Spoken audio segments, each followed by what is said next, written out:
This week, we're talking more about achievement and aptitude tests, and specifically the applications for those tests in counseling. So first, we need to differentiate achievement versus aptitude tests. Aptitude tests are used to predict how well a person will perform on a specific domain.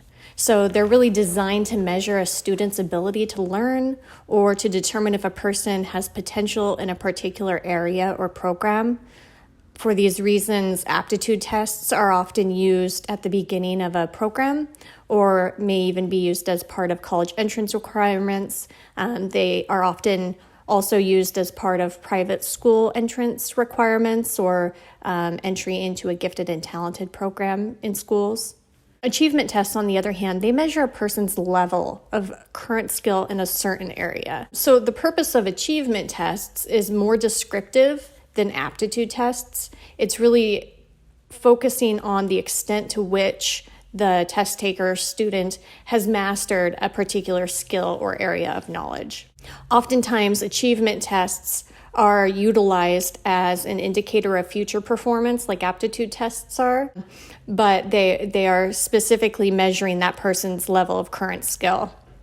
We'll get into examples in a little bit, but just really quickly, achievement tests that we encounter quite often in the regular world are the SAT and GRE. Achievement and aptitude tests in the counseling setting are primarily implemented in the context of school counseling or career counseling. Survey achievement batteries are referring to a collection of tests that measure a person's knowledge across broad content areas. So these may cover material from multiple subjects, not necessarily any one subject in depth. Most often, survey achievement batteries are administered in a school setting and can be utilized to assess academic progress. Individual achievement tests and diagnostic achievement tests are often also utilized in school settings. Diagnostic tests take place before the education occurs. So it's often used to measure an individual's abilities, often to identify their baseline. And then formative assessments may measure abilities as the person progresses over time through the course or the program that they're participating in.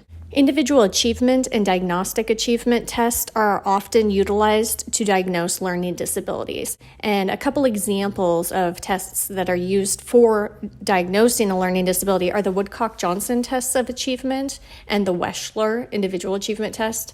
There are several others. In general, these tests will focus on reading, writing, and math, and then the scoring process of those tests can basically support the identification of a learning disorder.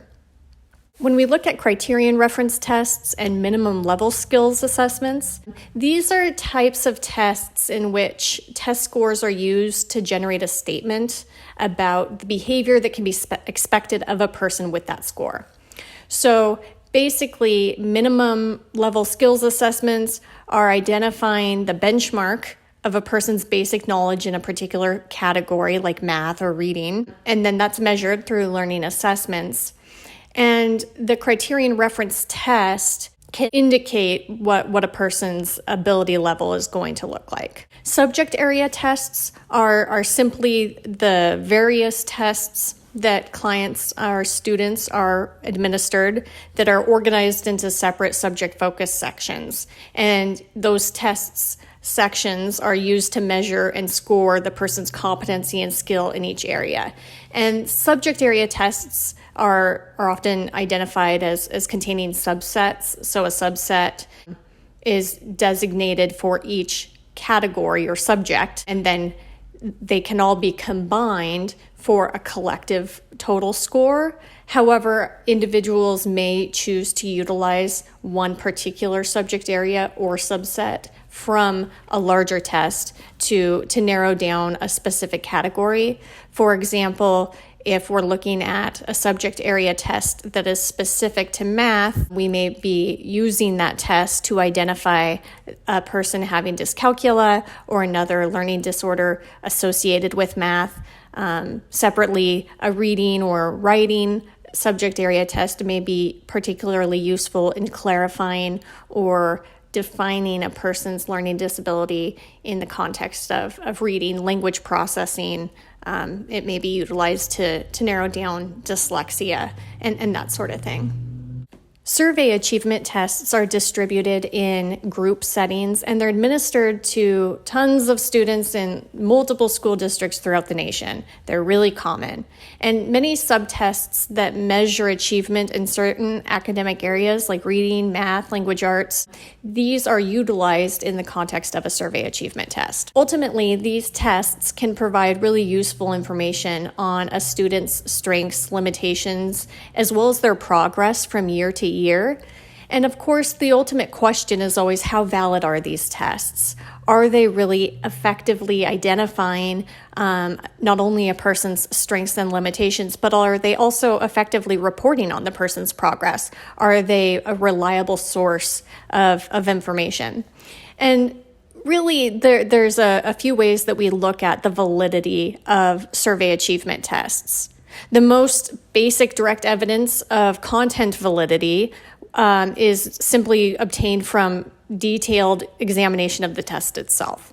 So the more closely the achievements a test requires are related to the objective of the instruction in the area, then the greater its content validity.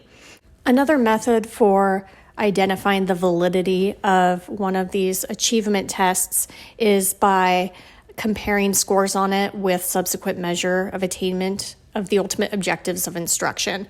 And the challenge with this process is that these tests are administered at such a large scale that the likelihood of being able to go through that process with comparing individual test scores to other test scores it's just unrealistic. So ultimately, the primary way that the validity of a survey achievement test is defined is by utilizing logic, inference, and subject judgment. So this is where we look at the coefficients of correlation between scores on a test. As you can imagine, there's a large and broad variety of survey achievement tests available for use. Here on this slide, you will see a list of some of the most common tests that are utilized, and most common because they have been the most tested and proven to be relatively valid. Iowa tests are achievement tests that originated in the University of Iowa, but are utilized across states all across the country. The basic skills test is used to assess a kid's knowledge of what they learned in school. So it's not treated like an IQ test or cognitive test like the ones we were talking about in last week's lecture. Instead, it's simply looking at what the client or child learned in school. The Metropolitan Achievement Test's 8th edition measures the spectrum of important reading components, and that can range from recognizing sounds to word identification, from vocabulary skills and comprehension. So the reading vocabulary test at all levels measures student knowledge of grade appropriate general and content area vocabulary, as well as vocabulary strategies. And the reading vocabulary test is a large component of this achievement test. The Terra Nova 3rd edition, it provides a general measure of achievement with a minimum amount of required testing time. So this test includes reading, language, math, science, and social studies tests, and it's broken into a variety of subtests that address each of these subjects. The OAKS, or the Oregon Assessment of Knowledge and Skills, is one that you will likely encounter if you are doing your internship at any of our public schools here in the Rogue Valley. The tests are given to 3rd and 6th grades for reading and math. And then in 4th and 7th grades, there's OAKS tests in reading, math, and writing. Although a lot of the survey achievement tests that are utilized are specifically designed to address education and achievement in young people, there is a variety of tests for adults as well. And the most widely utilized of this subject is the test of adult basic education. This is an academic-based nationwide assessment tool that provides a measure of the basic skills that an adult needs to succeed both on the job and in life. And of course, that's according to the developers of this test. So it's designed to identify a person's skill set in some basic subject areas. There are three: language, mathematics, and reading. And oftentimes students entering into a technical credit program is required to complete the TABE. And so that's kind of like utilized as an entrance exam in the same or similar way that an SAT score is needed for individuals entering undergraduate school, or the way the GRE is required for a lot of grad students. Individual achievement tests and diagnostic achievement tests are often used in psychoeducational evaluations and may be utilized for screening a person for a learning disability, identifying cognitive deficits, identifying an individual's behavioral disorders, and maybe other academic issues. These can also be used with adults, but are by far used the most often in a school-like setting. The testing tool is really relevant in making the right prognosis on a client or student's problems. And in the world of education, two of the most common tools that these tests may inform are the IEP, or the Individual Education Plan, and the 504 plan, which is behavioral.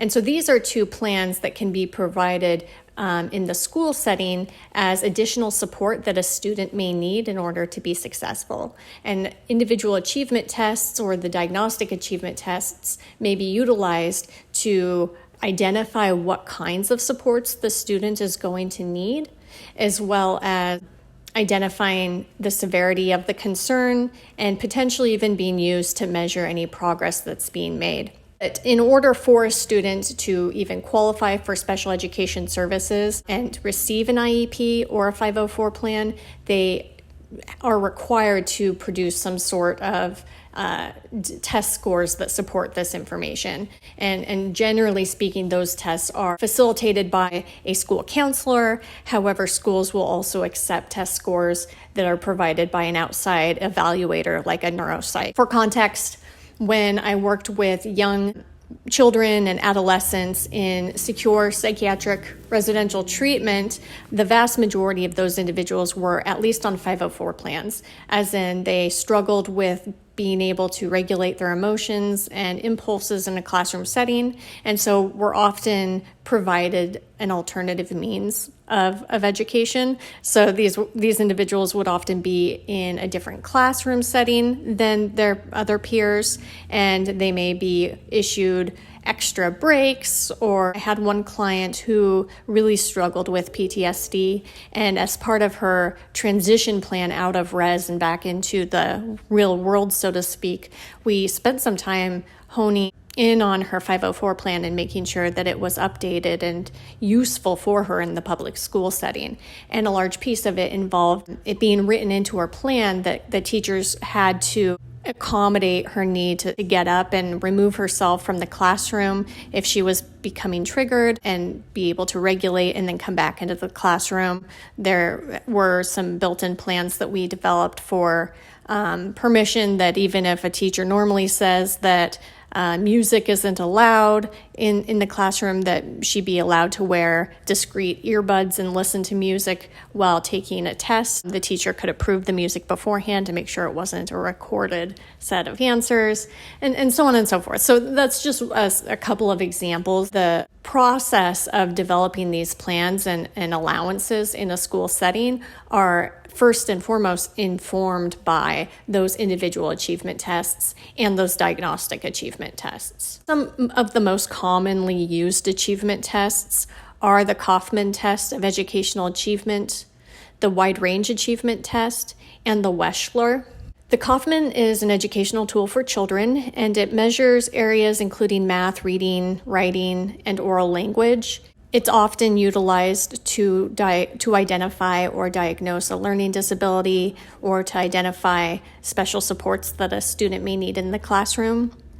The Wide Range Achievement Test is an academic skills assessment, and it measures reading skills, math skills, spelling, and comprehension.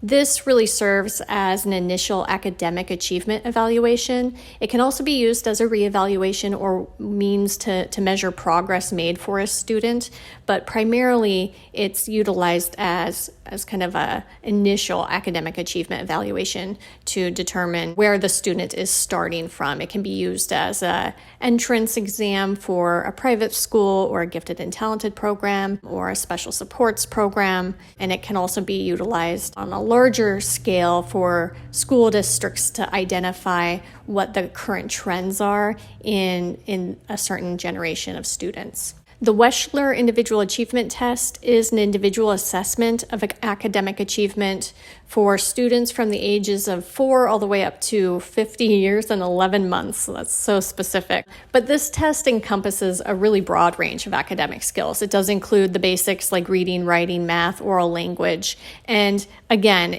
this is a test that's very commonly utilized to diagnose learning disabilities, to identify specific needs and supports, and also to identify particular areas of strength for a student. So I've mentioned learning disabilities several times already, and the idea of using these tests to make that sort of a diagnosis. It's helpful, of course, to first identify what a specific learning disability even is. So we have this big long definition here. So a specific learning disability means a disorder in one or more of the basic psychological processes involved in understanding or in using language, spoken or written, which manifests itself in the imperfect ability to listen, think, speak, read, write, spell, or do mathematical calculations.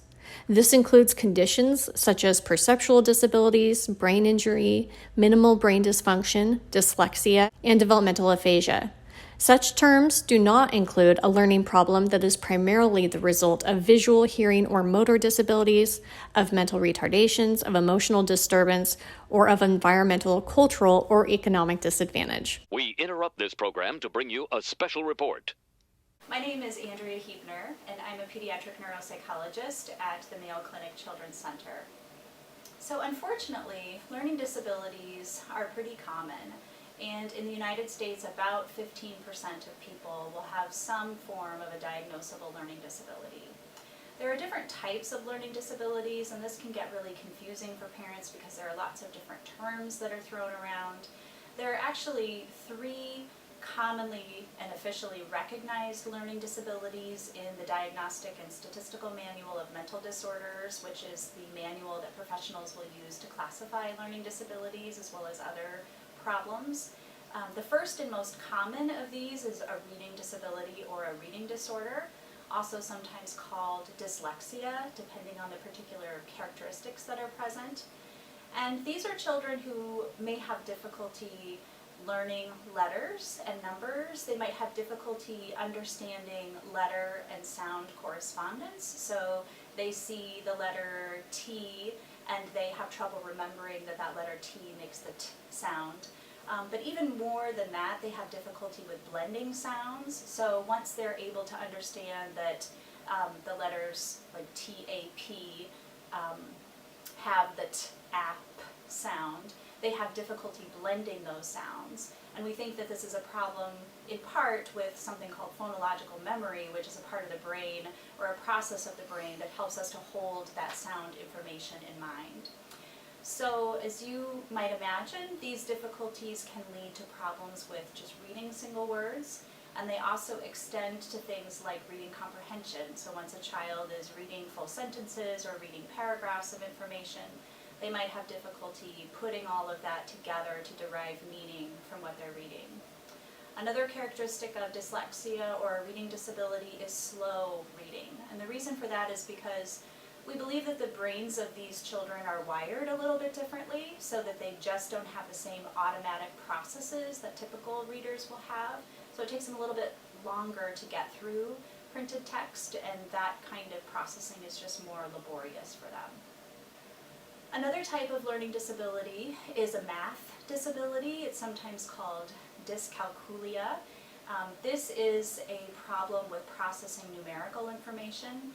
Typically, we see children who have difficulty recognizing numbers, but they also have difficulty with things like learning math facts or memorizing math facts. They have trouble with different kinds of computation and also with math story problems. There's another category of learning disabilities that are commonly referred to as writing disorders. Another term is disorder of written expression. Sometimes people will call this dysgraphia. There's quite a bit of variability in this particular category. Some children will have difficulty simply with the act of handwriting, so it's very difficult for them to make the writing movements necessary in order to get thoughts down on paper. But other children have difficulty with the mechanics of writing, like capitalization or punctuation or spelling.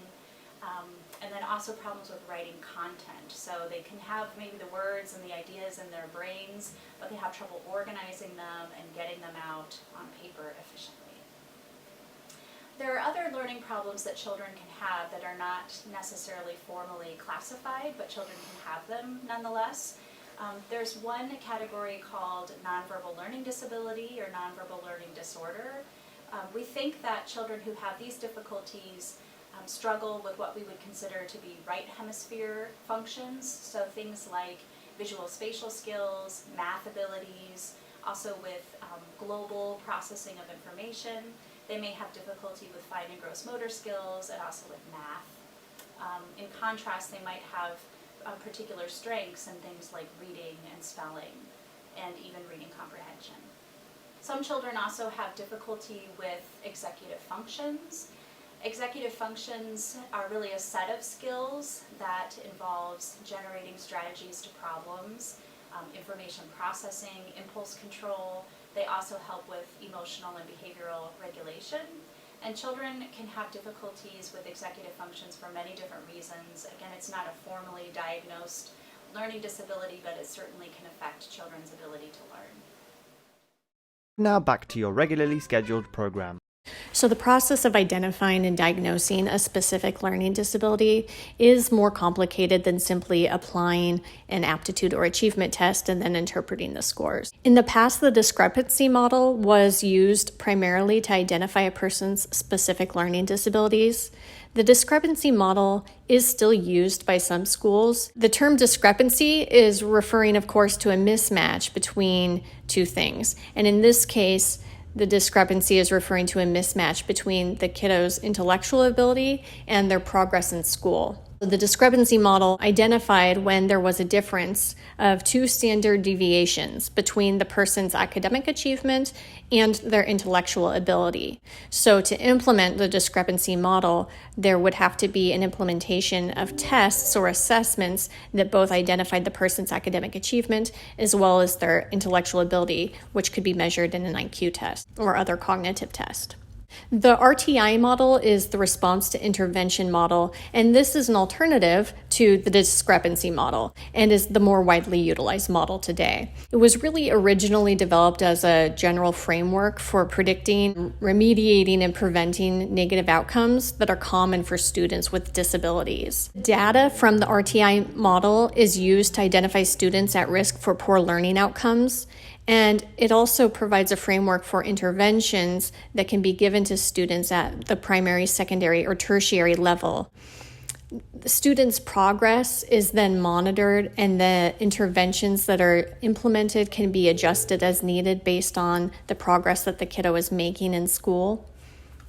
To further explain or describe the RTI framework, this is a really useful image to look at. So, Tier 1 is for students who are learning at roughly grade level or above and are the least likely to fall behind or need interventions from educators.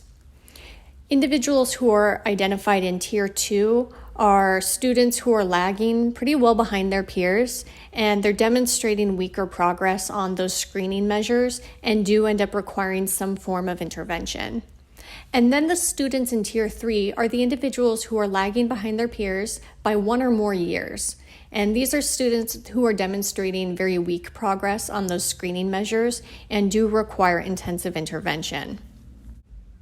The first component of the RTI framework is universal screening, which is used to understand how a student's currently performing on academic tasks that are part of the core curriculum of the school program. Once that universal screening is complete, we have a better understanding of which students are succeeding and which are struggling, and that provides a baseline for educators. To complete a universal screening, teachers will utilize some of these tests that we were just identifying. Then by interpreting those test scores, students are able to be divided into these tiers to really identify who in that grade is needing extra support. Instructional methods for students who are engaged with RTI are based on those which have been really shown to work with students in the past. So educators use these established, evidence-supported methods for instruction and assisted instruction, and they apply these based on what tier the student is in and what kind of help they need. And then as the program goes along, the instructors will monitor the students' progress and if they are responding effectively to these classroom interventions. And when I say classroom interventions, I mean a very basic example of that would be one-on-one teaching, like the one-on-one practicing of a specific skill. Periodically, the school counselor or an educator will reassess the students in a manner that's at least very similar to that initial screening tool. And it is used to see if they are making progress, if they are absorbing the content that's being taught to them. And then that information provides a cue to teachers to look more closely at any particular students that are having difficulties and allows the teacher then to make adjustments or minor modifications to the client's or student's educational plan. Interventions are tiered, so if minor adjustments fail to make a difference, the educator may need to consider a more intensive delivered instruction for the student. And that's where the RTI's tiered framework comes into play. The level of interventions applied are specific to the tier that the student is placed in. So for those Tier 1 students, that's really the level of instruction that you will find in a general education classroom. Tier 2, where the students are struggling a bit more, involves more deliberate, direct, and explicit instruction in how students are taught, and it provides a lot more directive and involved feedback for students. Students are given a lot more detail and are really walked through information at a more individualized and slower pace. And then for students who are in Tier 3, the instruction is much more intensive and it includes the introduction of a specialist with specific expertise to weigh in on the situation. So in Tier 3, we will often pull in an expert who specializes in the specific learning disability or specific need that student is presenting with. RTI is utilized across the country, but it is called different names in different states. In general, you know that the school is utilizing the RTI model if you see that they are utilizing that tier-based support system. Approaching learning disabilities from a diagnostic standpoint, teachers and educators and school counselors utilize that response to intervention or RTI model. The multi-tiered system of supports is a very collaborative, evidence-based approach, and it's utilized to differentiate and personalize instruction and intervention across academics and learning. It's designed so that each student can achieve academic and life success regardless of their level or regardless of their baseline. The point of multi-tiered instruction is to provide an equitable education experience. The goal is to help teachers understand their students' actual needs and then make informed and strategic decisions based on those needs and that best support that student's learning. Multi-tiered instruction begins with the teachers assessing the skills of everyone in the class, used then to identify who may need additional support in an area like reading, math, or behavior. And then the students receive support, that research-based targeted instruction or intervention, and that's matched both to their skills and level of need. And then the student progress is monitored closely to ensure that that additional support is actually helping. If the skill gap has resolved, additional support in that area is no longer required and can be ended. But if the skill gap is not improving, then the level of personalization to that client's or student's education plan will increase. And there may even be further problem solving implemented to understand why a particular student is struggling more than another. That information will also be used to design a customized plan to support the student's needs in a more defined and systematic way. And that's where plans like the IEP and 504 plan often come into play. Most of us are really familiar with scholastic aptitude tests, in particular the SAT, the ACT, and the GRE. As a refresher, the SAT or Scholastic Assessment Test is the globally recognized college admissions test that students often have to take in order to show colleges what they know and how well they can apply that knowledge. It was started in 1926, and SATs test students' knowledge of reading, writing, and math. And the idea is that these are the subjects that are taught every day in high school classrooms, and in theory, it gives the college an idea if this student is adequately equipped for college. The American College Testing, or ACT, was developed in 1959. And this is a curriculum-based education and career planning tool. It's for high school students, and it assesses the mastery of college readiness standards. It is considered to be more challenging than the SAT because it's more focused on testing the student's knowledge and understanding of the material as opposed to their general application. The SAT is considered to be less challenging because it's focused much more on a student's problem solving and analytical skills. All of you probably took the GRE as an admission requirement to get into this SOU program.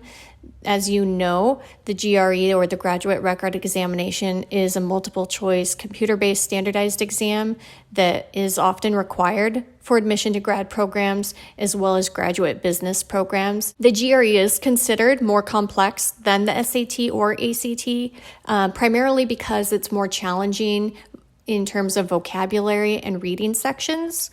Most of the questions asked in this test do require you to have a higher level of reasoning skills as well, so that makes the test a bit more challenging. There are also several vocational or career aptitude tests that get utilized by employers. So the Armed Services Vocational Aptitude Test Battery is a multiple aptitude battery that measures developed abilities, and it also helps predict future academic and occupational successes in the military specifically. So this is administered annually to military applicants and high school and post-secondary students. The Work Keys is an assessment that tests students' job skills in reading, writing, math, and some other essential skills. And then those scores are based on job profiles that can help an employer select, train, and develop a high-performance workforce. The scores of this test are intended to help you compare your skills to the skills that real jobs require. The test's questions are based on situations that you may encounter in the everyday work world. Employers across the country often do require Work Keys assessments, or at least recommend the applicants complete a Work Key assessment prior to applying. The Differential Aptitude Test is a multiple aptitude test battery specifically for grades 7 to 12, as well as some adults. And the tests are focusing on these individuals' ability to learn or to succeed in specific areas. This test was launched in 1947 and was originally developed to support career guidance and vocational counseling in students. But since then, the test has really been extended to measure an individual's level of general knowledge, as well as a number of specific mental abilities that are required for success in a lot of different job roles and training courses.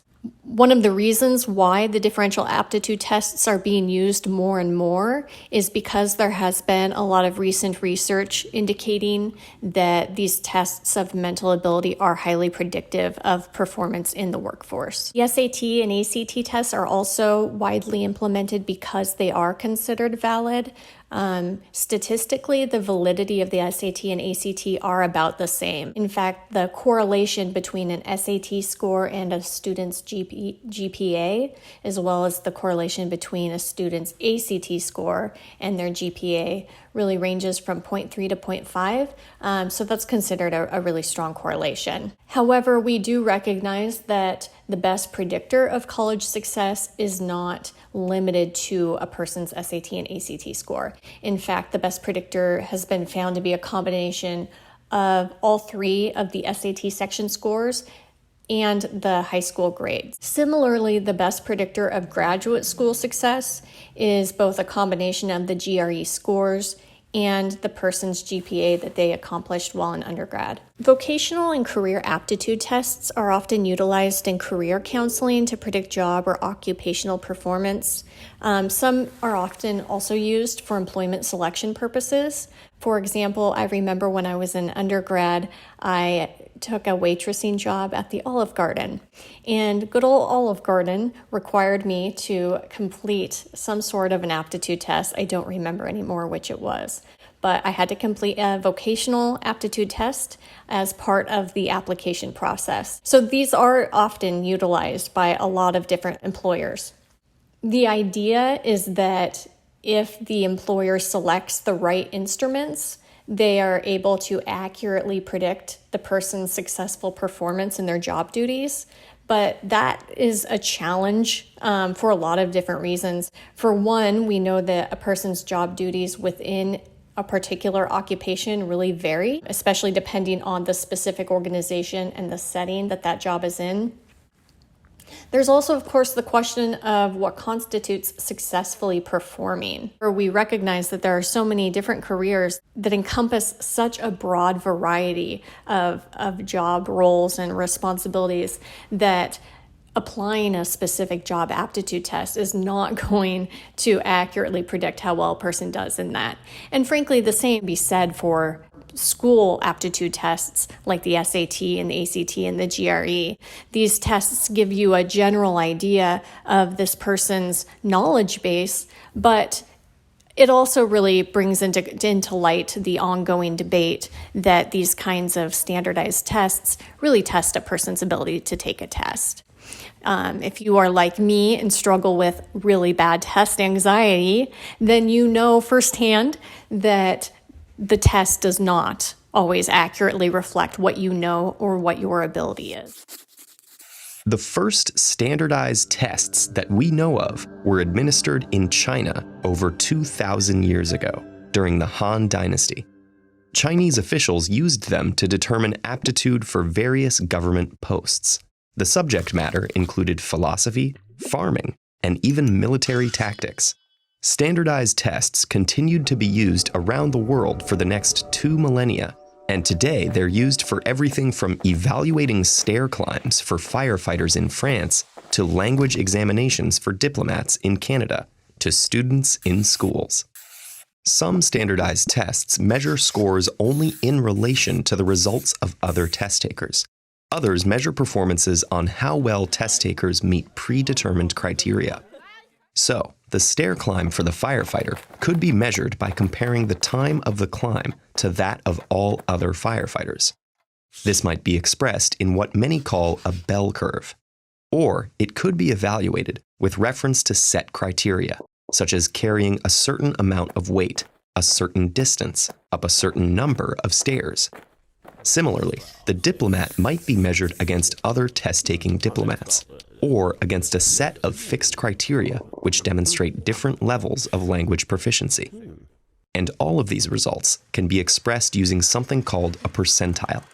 If a diplomat is in the 70th percentile, 70% of test takers scored below her. If she scored in the 30th percentile, 70% of test takers scored above her. Although standardized tests are sometimes controversial, they're simply a tool. As a thought experiment, think of a standardized test as a ruler. A ruler's usefulness depends on 2 things. First, the job we ask it to do. Our ruler can't measure the temperature outside or how loud someone's singing. Second, the ruler's usefulness depends on its design. Say you need to measure the circumference of an orange. Our ruler measures length, which is the right quantity, but it hasn't been designed with the flexibility required for the task at hand. So, if standardized tests are given the wrong job or aren't designed properly, they may end up measuring the wrong things. In the case of schools, students with test anxiety may have trouble performing their best on a standardized test, not because they don't know the answers, but because they're feeling too nervous to share what they've learned. Students with reading challenges may struggle with the wording of a math problem, so their test results may better reflect their literacy rather than numeracy skills. And students who are confused by examples on tests that contain unfamiliar cultural references may do poorly, telling us more about the test taker's cultural familiarity than their academic learning. In these cases, the tests may need to be designed differently. Standardized tests can also have a hard time measuring abstract characteristics or skills, such as creativity, critical thinking, and collaboration. If we design a test poorly or ask it to do the wrong job, or a job it's not very good at, the results may not be reliable or valid. Reliability and validity are two critical ideas for understanding standardized tests. To understand the difference between them, we can use the metaphor of two broken thermometers. An unreliable thermometer gives you a different reading each time you take your temperature, and the reliable but invalid thermometer is consistently 10 degrees too hot. Validity also depends on accurate interpretations of results. If people say the results of a test mean something they don't, that test may have a validity problem. Just as we wouldn't expect a ruler to tell us how much an elephant weighs or what it had for breakfast, we can't expect standardized tests alone to reliably tell us how smart someone is, how diplomats will handle a tough situation, or how brave a firefighter might turn out to be.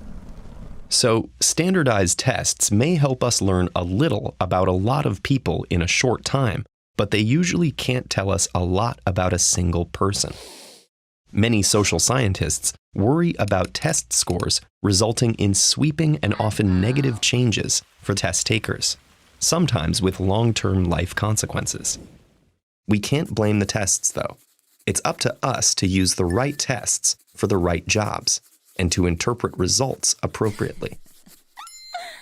If you'd like to learn more about this topic, we highly recommend a best-selling book called The End of Average by Harvard professor Todd Rose. In it, Rose investigates the rampant misuse of standardized tests with clarity and urgency. He also proposes a solution to the problem. You can download an audio version of this book for free on audible.com/TEDEd.